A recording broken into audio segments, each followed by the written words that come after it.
আসসালামু আলাইকুম বন্ধুরা, শীতের এই সকালে তোমাদেরকে আমন্ত্রণ জানাচ্ছি নতুন একটি রেসিপি দেখার জন্য।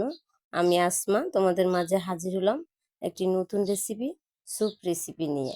আজকের স্যুপটার নাম হচ্ছে ভেজিটেবল চিকেন নুডলস স্যুপ। এটা সাধারণত রোগীদের জন্য পথ্য হিসাবে এই স্যুপটা তৈরি করা হয়। আমি যেভাবে স্যুপটা তৈরি করি সেটা তোমাদের কাছে শেয়ার করলাম।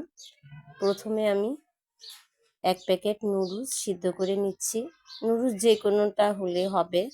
আমার হাতের কাছে ছিল কোকোলা নুডলস, আমি সেটাই সিদ্ধ করে প্রসেসিং করে নিচ্ছি। সেদ্ধ করে অবশ্যই ঠান্ডা পানিতে ভিজিয়ে রাখতে হবে কিছুক্ষণ। এতে কি হয়, নুডলসটা ঝরঝরা হয়।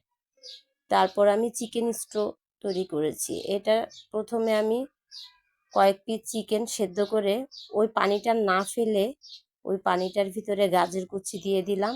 সামান্য একটু লবণ দিয়ে একটু আদা রসুন দিয়ে চিকেনটা সিদ্ধ করা হয়েছে।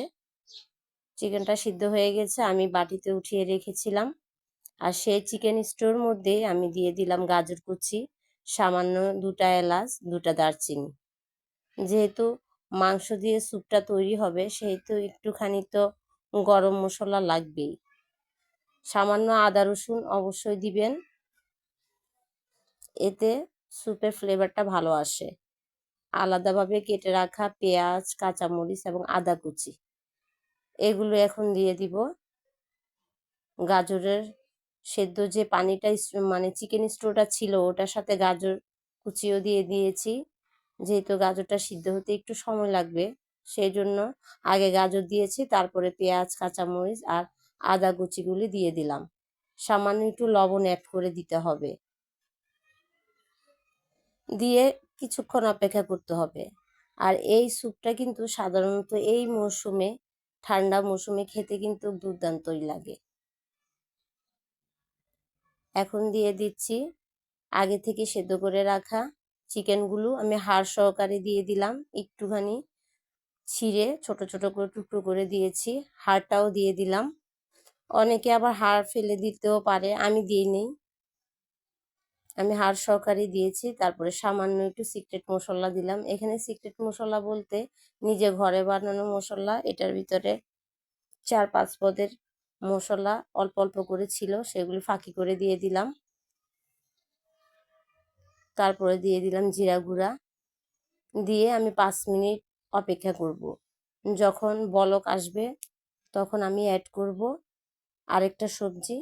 অনেকে এটা ব্যবহার না করলেও পারে, অ্যাভয়েড করে দিতে পারে, কিন্তু আমি করেছি শসা ইউজ করব। এই শসাটা এই স্যুপের জন্য একটা অন্যতম মাস্টার ডিশ হিসেবে পরিচিত হবে।